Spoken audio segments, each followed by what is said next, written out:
Hi guys, how are you doing? It's Elaine Bintz, Life and Wellness Coach. This will be my last video in this series on accountability coaching. So as we've gone through this week, I've introduced different parts of what an accountability coach is, how to hire someone as a client. If you're someone who wants to hire an accountability coach, it's a good idea to have an idea of what you want to work on, goals or goal. And then if you have gone through the thinking and the vetting process of what has not worked in the past, it's good to open your mind to the things that have not worked in the past, because they can help you to discover what are some things that will work in the future.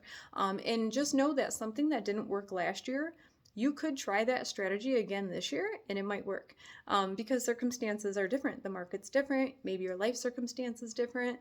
Maybe your relationship status is different. Maybe your children are different ages. So just because something didn't work before doesn't mean if you try it again, it doesn't mean it can't work again. But then as an accountability coach, we come in and ask the question is, how can I support you? So oftentimes I will have a client and I'll say that, in the early parts, in the early stages of the relationship, I will say, well, how can I best support you? And it seems to be a question that stumps people, or they don't know that they're looking for support, or they're not sure.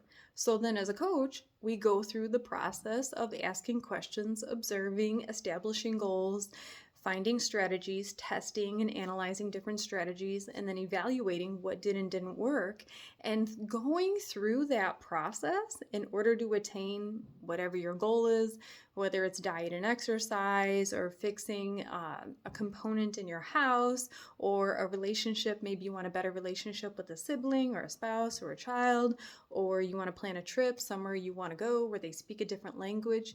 There's a wide variety of goals for people that I have worked with. But the question is, if you had support, would you attain your goal? So that can come in the form of hiring an accountability coach. That can come in the form of gathering research.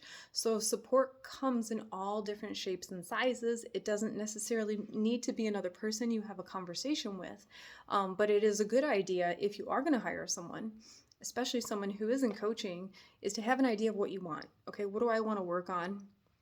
Maybe an idea of some things that have not worked in the past. And then the next step would be being open and trying things to grow and develop.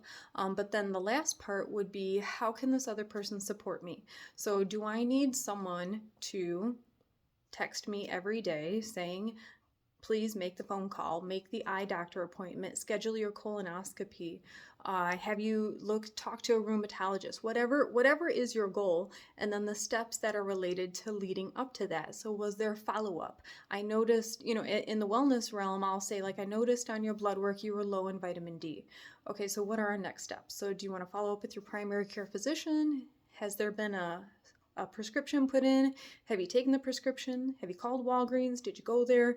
And some of these questions and accountability can be viewed as kind of like hard to hear, but that's why people hire someone, is because for whatever reason, there is a goal or a problem or an issue or a pain, and then it is not getting addressed.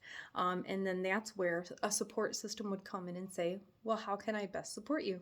Again, this is Elaine Bintz, Life and Wellness Coach. I look forward to hearing from you soon. Have a great day. Bye.